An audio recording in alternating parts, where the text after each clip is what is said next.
आज पूरे देश में पेट्रोल डीजल के दामों से बढ़ने वाली महंगाई से भी बड़ा कोई मुद्दा है तो वो है भारत चीन सीमा विवाद। बात करें मध्य प्रदेश की तो यहाँ चीन अब बड़ा सियासी मुद्दा बनता जा रहा है। राजीव गांधी फाउंडेशन को मिलने वाली चीनी फंड के खुलासे के बाद बीजेपी लगातार कांग्रेस पर हमलावर है। यहाँ तक कि बीजेपी के राष्ट्रीय उपाध्यक्ष प्रभात झा ने पूर्व सीएम कमलनाथ पर निशाना साधते हुए उन्हें चीनी एजेंट तक कह दिया है। तो जवाब में कांग्रेस ने हमलावर होते हुए प्रदेश के सीएम शिवराज सिंह चौहान और प्रधानमंत्री नरेंद्र मोदी की चीन यात्राओं को लेकर पलटवार किया है।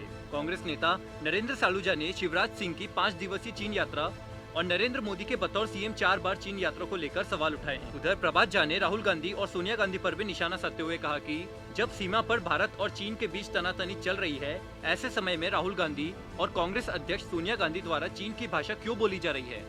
आखिर क्या है पूरा मामला और किस किस ने क्या क्या कहा, जानने के लिए देखें पॉलिटॉक्स की इस खास रिपोर्ट को। ये है टॉक्स न्यूज नेटवर्क और आप देख रहे हैं पॉलिटॉक्स, राजनीति का कच्चा चिट्ठा। दरअसल इस समय देश में 2 मुद्दे प्रमुखता से उठाए जा रहे हैं, एक सत्ता पक्ष की और दूसरा विपक्ष की तरफ से।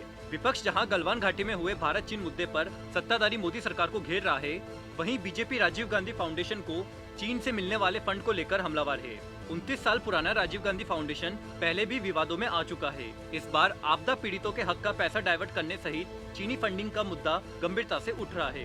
पूर्व प्रधानमंत्री मनमोहन सिंह, राहुल गांधी, प्रियंका गांधी और पी चिदम्बरम इस फाउंडेशन के ट्रस्टी है। मुद्दा तब हाईलाइट हुआ जब बीते दिनों बीजेपी के राष्ट्रीय अध्यक्ष जेपी नड्डा ने कहा कि 2005 और 6 में राजीव गांधी फाउंडेशन को चीन से $3 लाख मिले थे। फाउंडेशन की एनुअल रिपोर्ट के आधार पर यह दावा किया गया। 2005 और 6 की एनुअल रिपोर्ट में फाउंडेशन को डोनेशन देने वाले की लिस्ट में चीन का भी नाम है। उस समय Kamal Nath commerce and industry minister थे। बीजेपी के राष्ट्रीय उपाध्यक्ष प्रभात झा ने पूर्व मुख्यमंत्री कमलनाथ पर निशाना साधा। बीजेपी नेता ने कहा कि हाल ही में पत्रकारों ने राजीव गांधी फाउंडेशन को चीन से राशि मिलने का बड़ा खुलासा किया है। इसमें तत्कालीन वाणिज्य मंत्री के तौर पर कमलनाथ की बड़ी भूमिका रही है। उन्होंने कई वस्तुओं पर आयात शुल्क कम करके उनके चीन से आयात की मंजूरी दी, जबकि वे चीजें देश में ही भरपूर मात्रा में उपलब्ध थी। यदि यह कहा जाए कि कमलनाथ चीन के एजेंट के रूप में वाणिज्य मंत्री बनकर कार्य कर रहे थे तो कोई गलत नहीं होगा। झा ने कहा कि उस समय चीन की कम्युनिस्ट पार्टी और भारत की कांग्रेस पार्टी के बीच समझौता हुए, इससे चीन को फायदा हुआ और बदले में उसने राजीव गांधी फाउंडेशन को पैसा दिया। झा ने कहा कि उद्योग मंत्री रहते हुए इसके जिम्मेदार कमलनाथ ही थे। झा ने सवाल दागते हुए कहा कि कमलनाथ को देश को यह बताना चाहिए कि उनकी निष्ठा भारत के प्रति है या वे चीन के एजेंट है। बीजेपी नेता ने इसी बहाने पूर्व कांग्रेस अध्यक्ष राहुल गांधी और पार्टी की वर्तमान अंतरिम अध्यक्ष सोनिया गांधी पर भी तीखे प्रहार किए।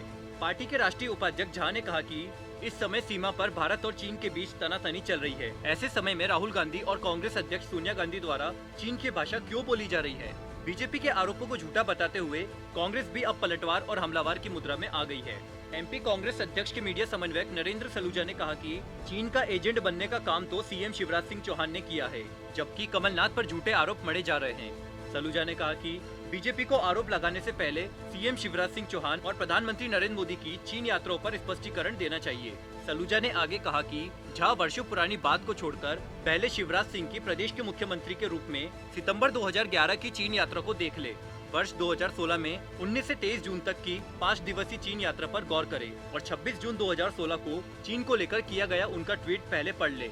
उन्होंने यह आरोप भी लगाया कि शिवराज ने इंदौर में ग्लोबल इन्वेस्टर मीट के दौरान पीतमपुर में चीनी कंपनियों के लिए अलग से जमीन रखवाकर उन्हें विशेष रियायतें दी थी। सलूजा ने गुजरात सीएम के रूप में प्रधानमंत्री नरेंद्र मोदी की 4 बार चीन यात्रा का भी चर्चा की। यह भी कहा कि प्रधानमंत्री बनने के बाद वे 5 बार चीन की यात्रा पर जा चुके हैं। देखा जाए तो गलवान घाटी में चीन भारत विवाद को लेकर केंद्र सरकार और चीनी फंडिंग को लेकर कांग्रेस बैकफुट पर है। यही वजह है कि एक मुद्दे को दबाने के लिए दोनों ओर से नए नए मुद्दे खड़े किए जा रहे हैं। वहीं एमपी में उपचुनाव से पहले प्रदेश की राजनीति में चीन की एंट्री से सियासी माहौल गर्मा रहा है। कोरोना संकट और प्रवासी मजदूरों का मामला पुराना होने एवं चुनावी मुद्दों की कमी से जूझ रही दोनों पार्टियां एक दूसरों पर चीन की मदद लेने और देने का आरोप लगा रही है। अब देखना यह है कि आने वाले दिनों में राजनीति का रंग कैसा होता है। Politics bureau, Bhopal. ये है टॉक्स न्यूज नेटवर्क और आप देख रहे हैं पॉलिटॉक्स, राजनीति का कच्चा चिट्ठा।